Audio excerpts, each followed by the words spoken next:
एगो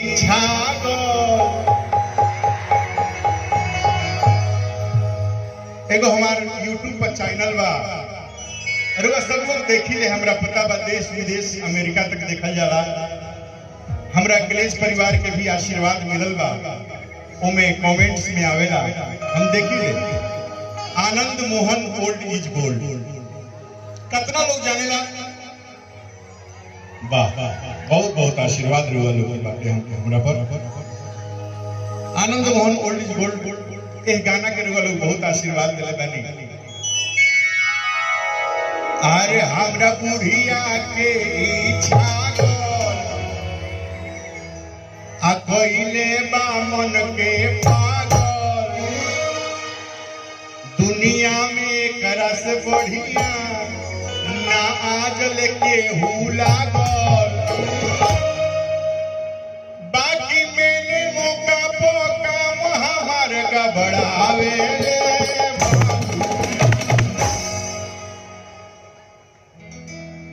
अरे बाकी मैंने मौका पर काम हमार गबड़ावे।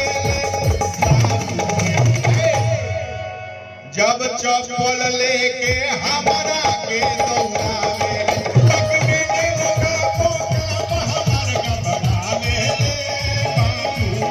जब चप्पल लेके हमरा के दौड़ावे, हमरा बुढ़िया के इच्छा गल पहिले बामन के पागल, दुनिया में एक रस बढ़िया ना आज लेके लागल। मैंने मौका पोका हमर गबड़ावे,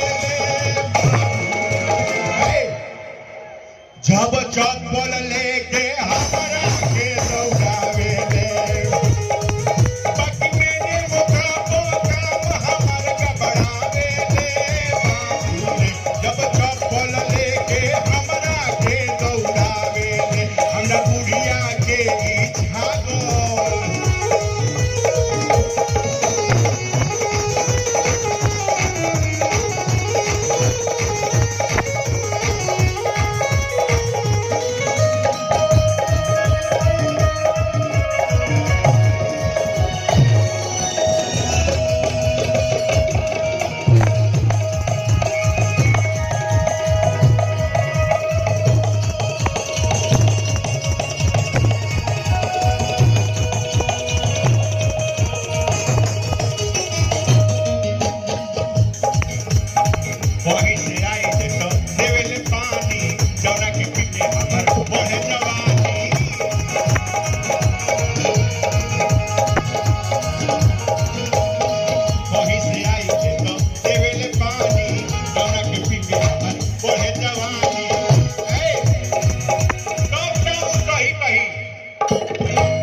संस्कार तो एकदम कूट कूट के भरल बा, ओमे तनिको दिक्कत ना बाबू। अतना ने स्वागत करी की मत पूछ, जाते जाते पानी तैयार बा, चाह तैयार बा, खाना तैयार बा, सब कुछ में कोनो दिक्कत नहीं है। कैसे आई ले तो देवेले पानी, जगह से बोर जाला हमर जवानी।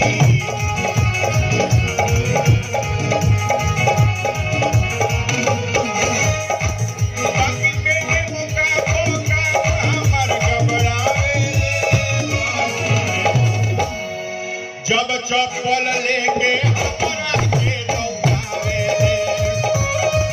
जब मैंने मौका पोका हमर गबड़ावे, जब चप्पल लेके हमरा के दौड़ावे, हमरा बुढ़िया के इच्छा गल पहिले बामन के पागल, दुनिया में करस बढ़िया ना आज लेके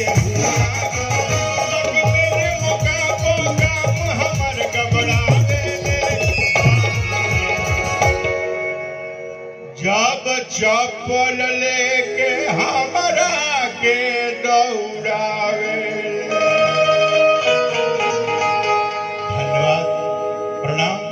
हम अपना भाई में मनोरंजन करते रहनी है, कि कार्यक्रम ना है, भाई से भाई रूबरू हो रहत बा और रउआ लोग के जोश देख के लाग रहल बा कि और भी कार्यक्रम बाकी बाटे, हम एजे बानी, फिर हमनी के मुलाकात हुई। धन्यवाद, प्रणाम।